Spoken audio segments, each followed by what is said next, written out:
بسم اللہ الرحمن الرحیم۔ السلام علیکم، میں سید عمران شفقت آپ کی خدمت میں حاضر ہوں۔ میں نے پچھلے ویلاگ میں بتایا کہ کل میں غیر حاضر تھا، اور اس غیر حاضری کی وجہ میں اب آپ کو بتا دیتا ہوں کہ کل 20 نومبر تھا اور 20 اکتوبر کو مجھے ہارٹ اٹیک ہوا تھا، اور میرا جو ڈیو تھا معائنہ 1 مہینے کے بعد وہ کل ہونا تھا۔ تو کل ایک حسین اتفاق ایسا ہے کہ کل اپنا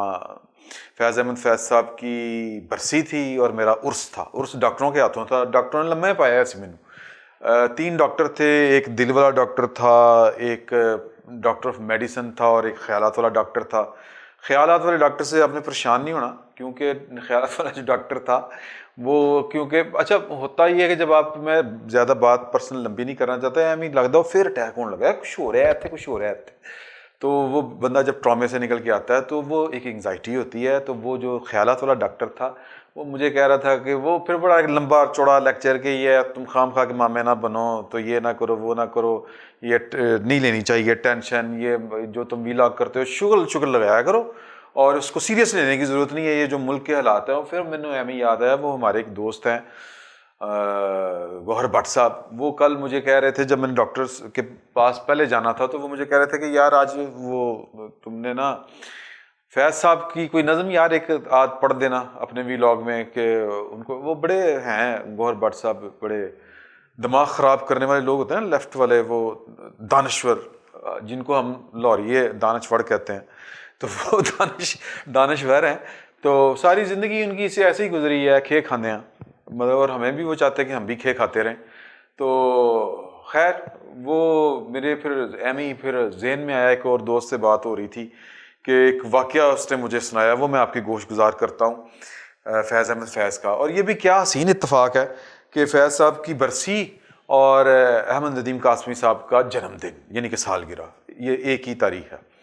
تو دونوں جو تھے وہ بابے بڑے خطرناک بابے تھے۔ مجھے ایک واقعہ ان کا چھوٹا سا وہ میرے ایک دوست نے سنایا، وہ میں آپ کے گوش گزار کرتا ہوں کہ ساہیوال جیل میں تھے، اور اچھے دنوں کی بات ہے، تب وہ ہتھکڑیاں لگ جاتی تھی دانشوروں کو۔ تو یہ اچھے دنوں کی یادیں ہیں کہ وہ ان کے دانت میں درد ہوا شدید،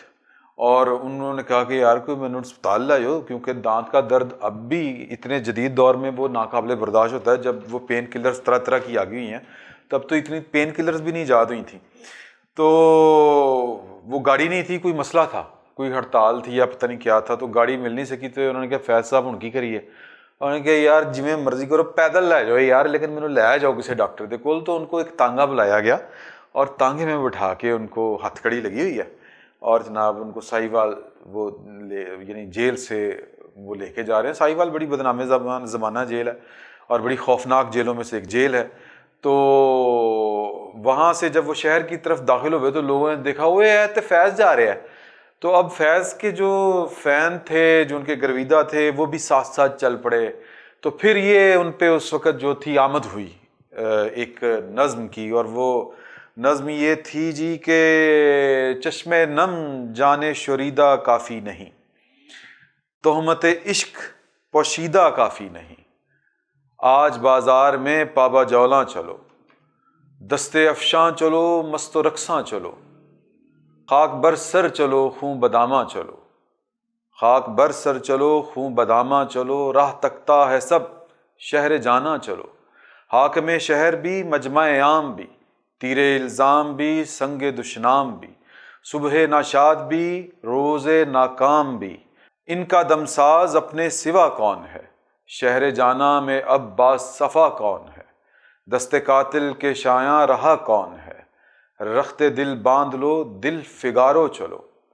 پھر ہمیں قتل ہوں آئیں یارو چلو۔ تو فیض صاحب کی یہ نظم ایک اور واقعہ چھوٹا سا، کہ وہ جب ان سے نا کسی نے پوچھا، کوئی کہتا کہ یار پاکستان میں تو کچھ نہیں پڑھنا ہے، نہیں ہونا وہ نہیں ہونا، کوئی کہتا تھا کہ یار آگے نکل جائے گا، ٹھیک ہو جائیں گے حالات۔ تو اسی محفل میں ایک بندہ بیٹھا ہوا تھا، وہ کہہ رہا تھا کہ نہیں فیض صاحب میں تو لگتا ہے کہ نا حالات اور زیادہ خراب ہو جانے نے۔ تو فیض صاحب چپ بیٹھے ہوئے تھے، تو انہوں نے کہا کہ فیض صاحب تسی کیوں نہیں بول دے کچھ؟ تو فیض صاحب نے نا وہ سگریٹ کا کش لیتے ہوئے کر کے یوں، وہ زیادہ بولتے کم تھے، تو یوں جس کو پنجابی میں کہتے ہیں ہنگورا بھرتے تھے۔ تو انہوں نے کہا مجھے تو ڈر لگتا ہے کہ یوں ہی نہ چلتا رہے، تو یا ایسے ہی نہ چلتا رہے، تو وہی ہوا وہ جس کا وہ بابا، میں نے کہا نا یہ دونوں بابے بڑے خطرناک تھے، اور ایک عجیب و غریب قسم کی وہ ہمیں امید دلا گیا کہ وہ، خیر اس کی بات پھر کبھی صحیح، لیکن یہ جو ہیں انہوں نے جب یہ والی بات کی تو اب ہم اگر پاکستان کے حالات اٹھا کے دیکھتے ہیں تو وہ ایسے ہی چل رہا ہے جس طرح پہلے دن سے چل رہا تھا، قائد اعظم والے معاملے سے لے کے اور آج کی تاریخ تک عجیب و غریب سے حالات ہیں، اور یوں لگتا ہے کہ جس طرح ایک پینٹنگ دیکھ رہے ہیں ہم، یا ایک وہ کہہ لیں کہ بار بار وہ ریپیٹ نہیں ہوتی، وہ آپ پرانے یہ وہ دیکھتے ہیں نا، یہ اب تو وہ یہ آ گئی ہے نا یہ والی یو ایس بیز میں ہوتی ہیں، وہ جس طرح کوئی ریل اڑ جاتی ہے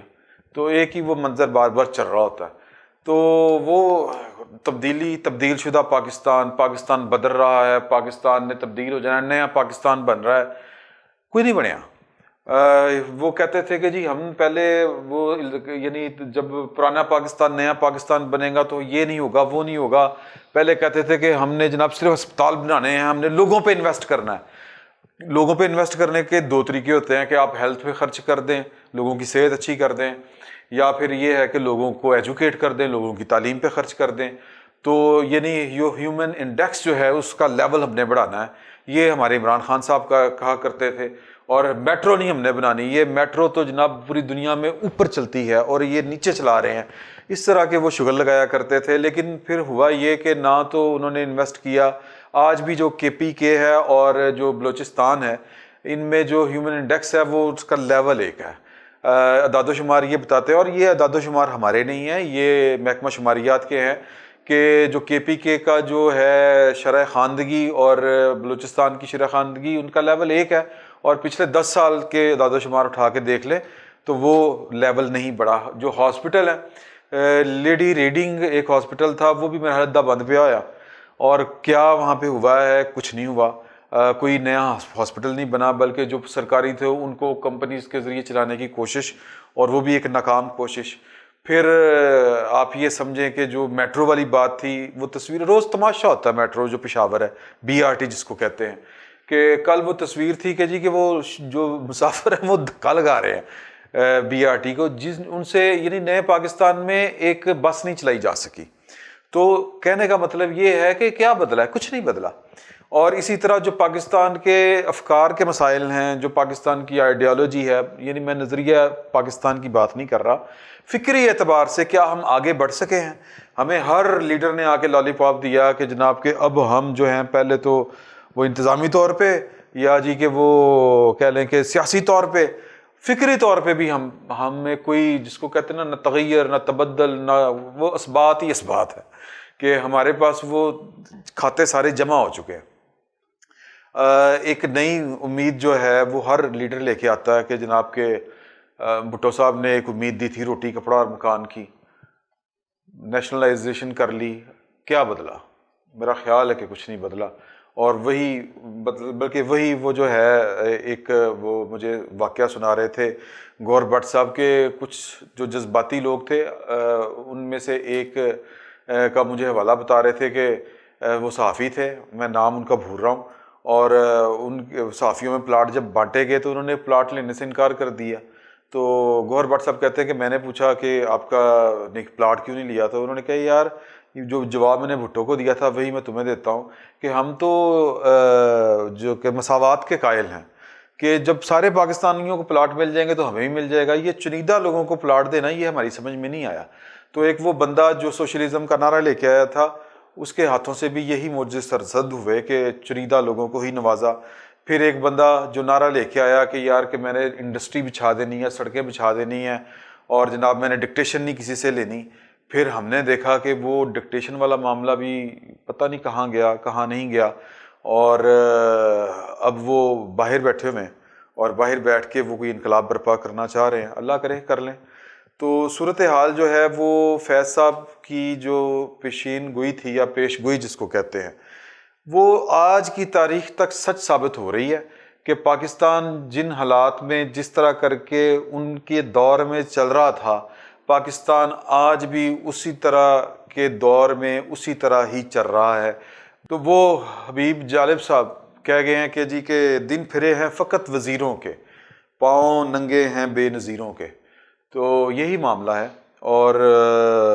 مطلب پاؤں جن کے ننگے تھے ان کے ننگے ہیں، سر جن کے ننگے تھے ان کے ننگے ہیں، کسی کا تن ڈھانپا گیا ہے یا کسی کے دن پھرے ہیں، تو وہ پاکستان کی رولنگ ایلیٹ ہے جو پہلے بھی موج کیا کرتی تھی، اور پھر پاکستان کی رولنگ ایلیٹ ہر دفعہ کوئی نہ کوئی ایک نیا ڈھکوسلا لے کے آتی ہے، اور آ کے جو کہتے ہیں کہ اپنا مطلب وہ واری جو ہوتی ہے کہ باری، وہ کہتے تھے نا عمران خان کے انہوں نے باری لگائی ہوئی ہے، تو ماشاءاللہ سے وہ بھی انہوں نے آ کے مطلب اپنی باری لے لی ہے، انہوں نے کہا کہ وہ تیسرا مینو میرا حصہ دیو۔ تو یہ جو ایک خواب تھا، یا ایک کہہ لیں کہ جس نے ایک تیسری پارٹی کی ایک جگہ پیدا کی پاکستان کے اندر، وہ خواب یہی تھا کہ پاکستان بدلے گا اور فیض صاحب کو جھوٹا ثابت کرے گا، کہ جو فیض صاحب کا کرتے تھے، جس طرح میں نے آپ سے پہلے کہا کہ نہیں اسی طرح ہی چلے گا جس طرح چل رہا ہے پاکستان، لیکن عمران خان نے